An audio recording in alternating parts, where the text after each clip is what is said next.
One of my favorite quotes is Les Brown. He says, "They say money can't buy you happiness, but everybody wants to find out for themselves." I love that quote because money was something that scared me for so many years, like decades, literally decades. It scared me. And I'm excited to bring on one of our guests today, Sunny De Leon. We're going to be talking about a little bit about money, how money is non-monogamous. So stick around. You're going to want to hear this.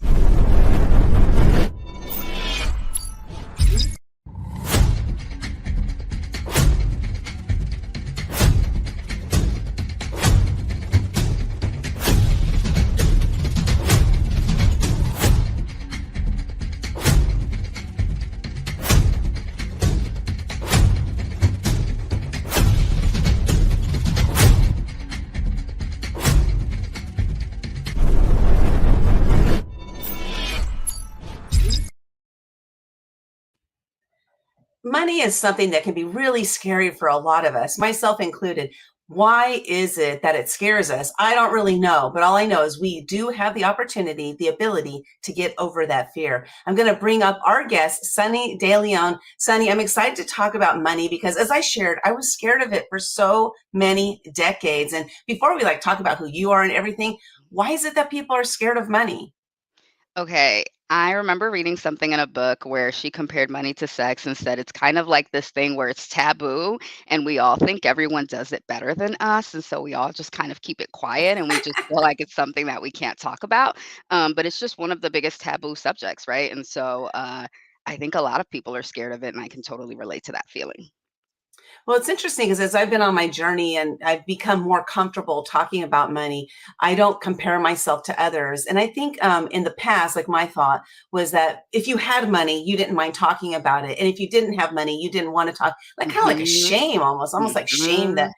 yeah, and I find that now I'm not wealthy beyond, by any means, but I am wealthy to a lot of people. Sure. And right, because everybody has different beliefs regarding wealth. Hmm. Different countries have different, standards of what wealth means. And so it's an interesting topic. And I know in this book, we're going to be talking a little bit about the book, Anatomy of Abundance. You've written one of the chapters, and your chapter title in that book, I really love when I saw your chapter come along. I was like, what does this mean?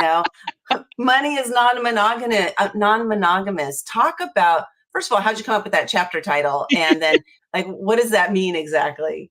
Yes. Okay. I had so much fun with this, but essentially, so going into non-monogamy, that's just something that I practice and have been practicing for over a decade. As I was working as a therapist and within mental health, I found a lot of people were curious about it, and I started kind of talking about it more openly and kind of teaching people how to open up their relationships if that's something that felt good for them. And so I am someone who's done a lot of relational work, just my own personal relational work. And then as a therapist, I did that as well. And so it's essentially just teaching people how to learn how they show up in relationships and really teach them what that looks like, and then do a lot of repair work. And so when I started repairing my relationship to money, I started comparing it to a relationship like a partner, right? That's something I consider myself pretty good at, given that as someone who's non-monogamous, I've had to learn to balance different relationships, right? And multiple relationships at the same time.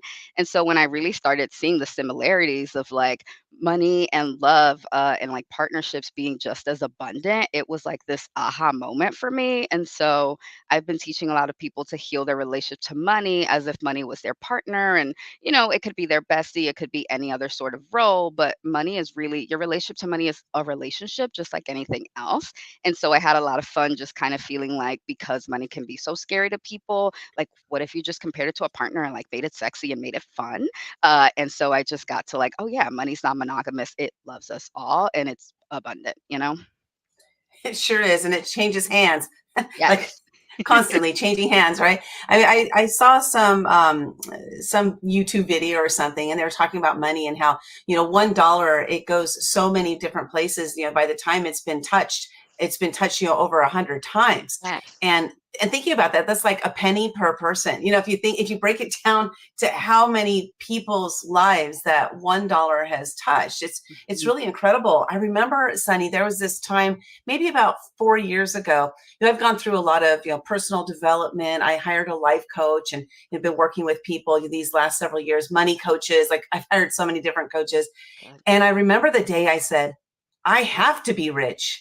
And the reason I have to be rich is because the more wealthy I am, this means the more people I have helped. Yes. Because when money comes to me, it's because I've helped people. And Yes. so if I don't allow myself to experience that and to be rich, all those people's lives that I'm not going to touch. So why don't you Mhm. talk on that? I know you love that. So let's talk on that. Yes. Oh my God. And I'm so glad that you came to that like realization and really tying those together, right? I am a social worker by trade. And so I consider myself an activist. And within the social work fields, and especially social work and education, there's a lot of romanticizing of brokenness, right? And so for a really long time, there's a tie that I had to like being noble and being broke, right? There was something about because we're socialized to believe money's evil, a lot of us don't want to strive to have money, right? And so what I started noticing was, well, when I had more money, I'm a generous person in general, right? And so it's kind of like when I have more money, I just give more, right? There's more giving, there's more charities that I'm able to donate to. And when I started realizing, like, especially as a social worker, this idea. So at some point, one of my internships was at a homeless shelter for queer and trans youth, right? So queer and trans youth make 40% of the homeless population, right? And so when I Wow. would work one on one with my clients, it's really helpful to be there one on one and empathize and hold space for them.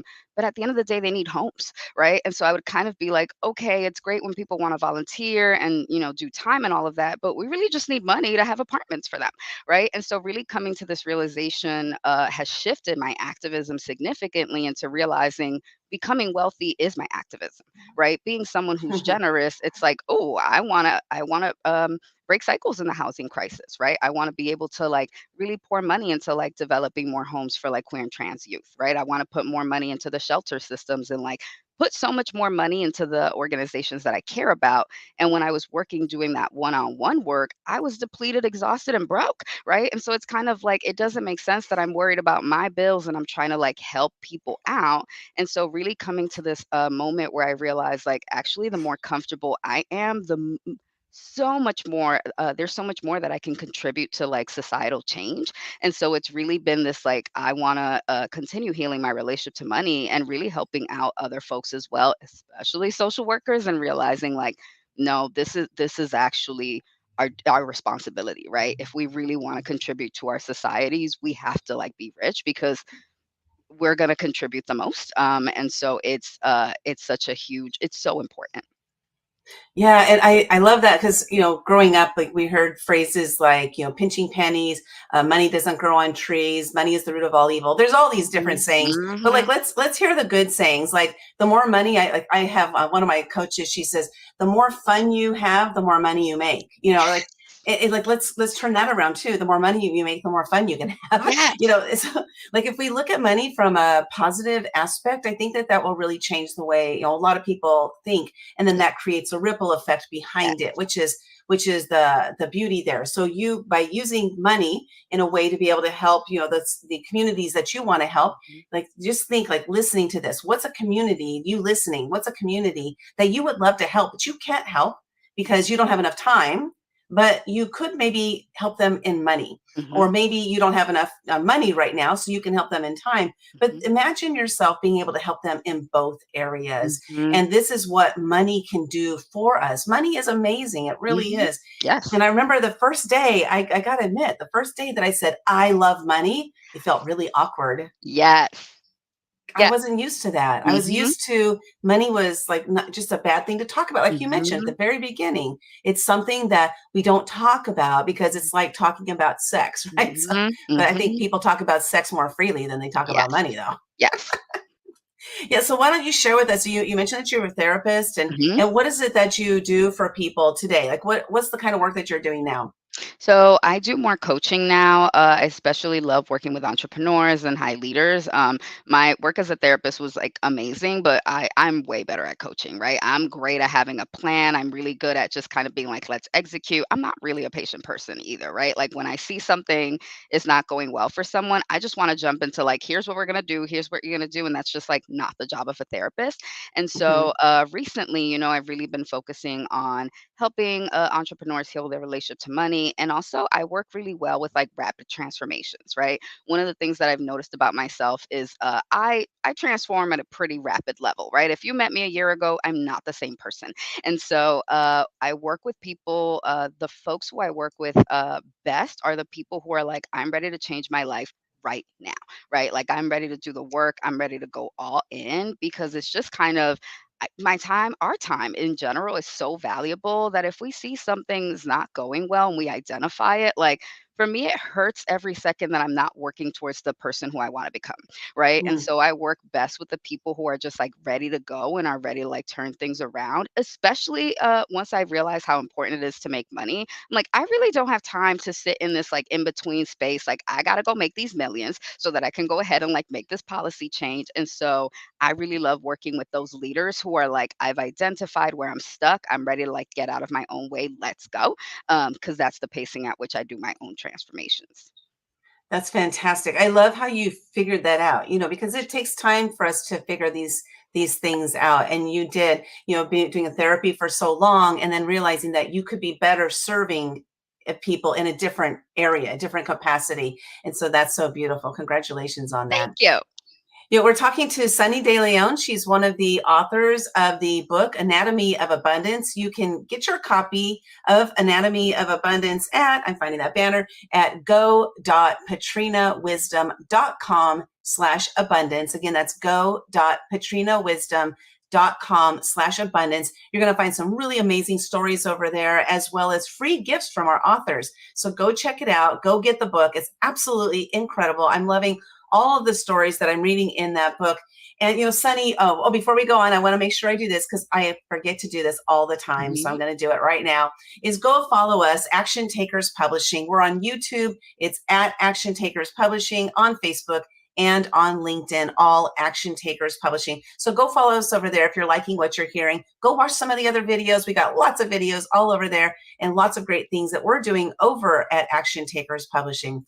So, Sunny, related to money, why don't you share with us, like, first of all, did you ever have any fears about money? And if so, what were they and how did you overcome them? Absolutely. I mean, I grew up low income. There was always just like this scarcity mode, and I had my first job when I was 10 years old, right? Like I really tied money into that whole you have to work hard, right? And so being a child of immigrants, there was always just like that you must work hard, right? And so I think especially the more I started seeing the work smart, not hard, I really started shifting my mind into like, oh, hold on, if working hard was the answer, our ancestors would have been millionaires, okay? And so I had so many fears of like money's always leaving, you can't really keep it, right? And that it was evil to even want more. And once I even started my journey of healing my relationship to money, I had this fear of like being open about that, right? Like being in the field of social work and like starting to really be like, no, I really want money. I don't want to be in this field where we romanticize brokenness. Like there was still fear around being the person who just wanted to make money. And so I think our fears get to keep evolving with us. And I don't think they fully go away, but there's a different healing that we get to do when we get to keep leveling up with it. And so my fears now around money are so different than they were before. And they're almost like, I see them so much more as like when I see a fear with money, I'm like, oh, that's not really about money. That's something about me, right? Because our money really is just like, I really say, like, to love money is to love yourself, right? It's really like Mm. an extension of how you treat yourself. And so if I ever identify a fear, I realize like there's something coming up for me around worthiness.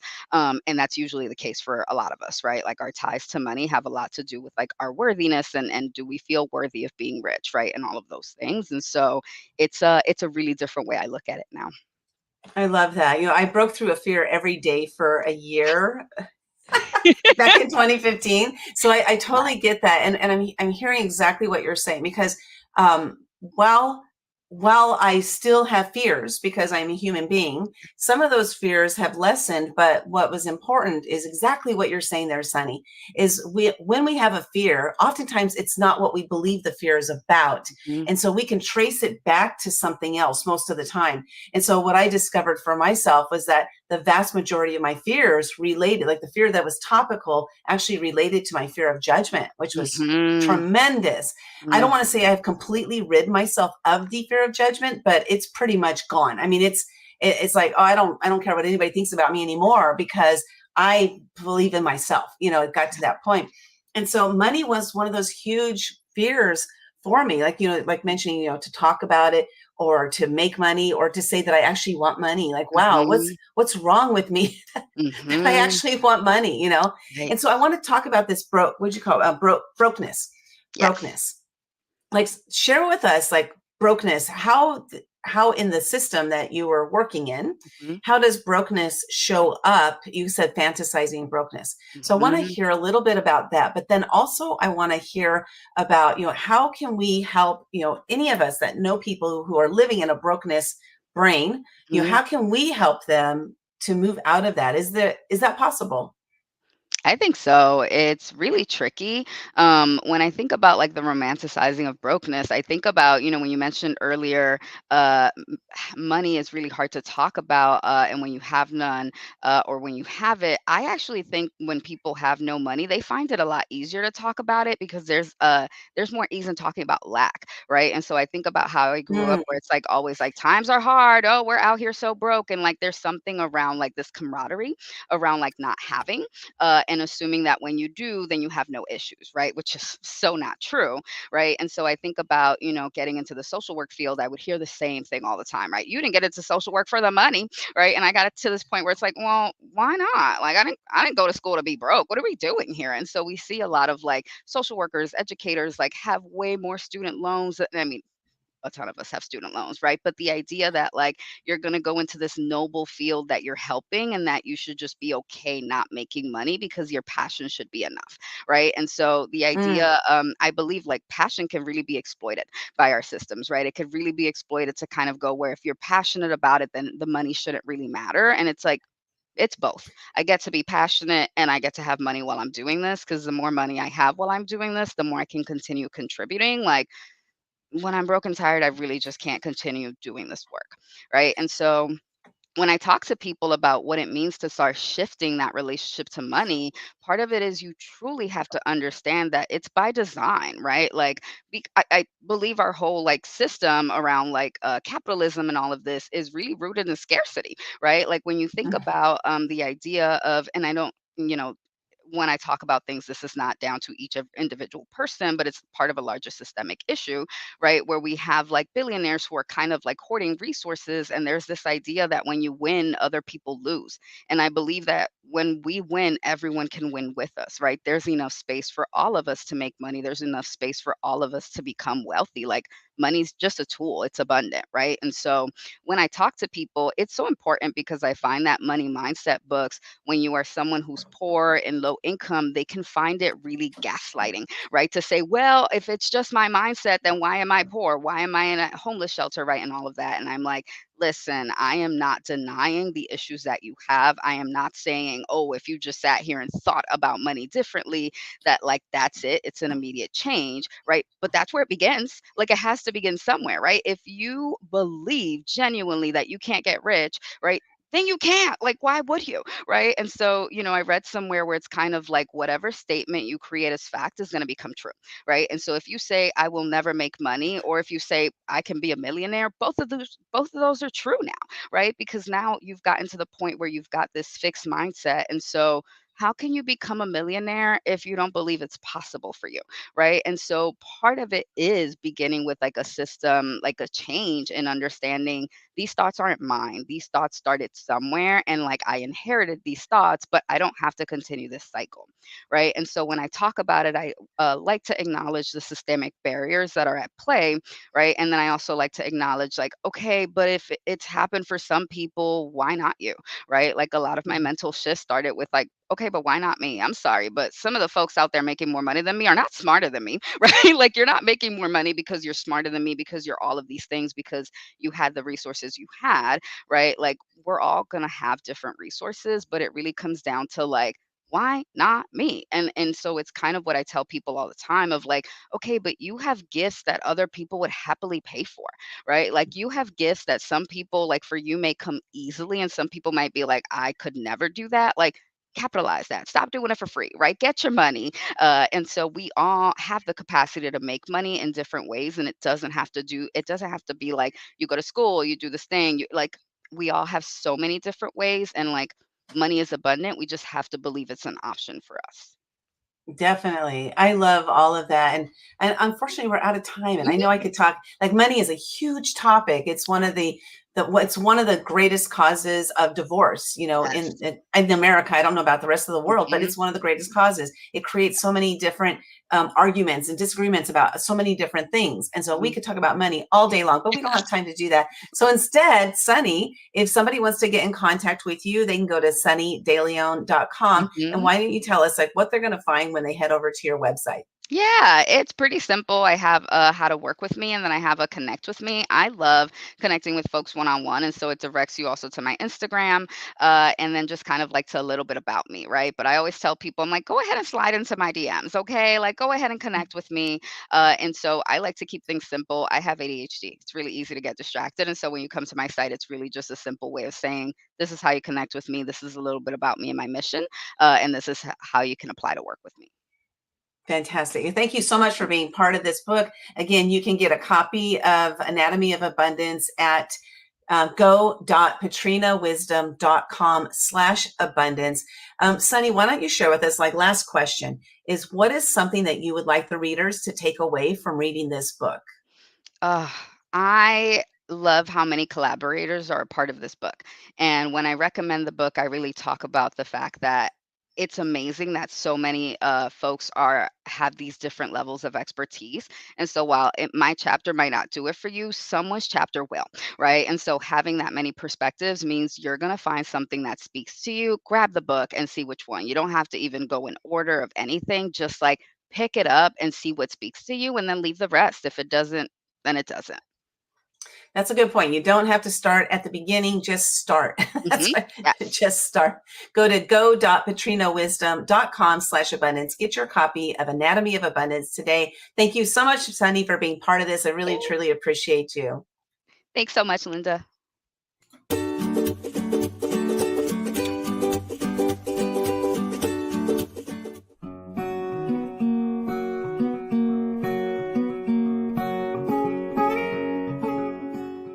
Sally and Linda, this is my third book with you guys, and I'm just so excited and honored to take these steps with the two of you. It has been so much fun.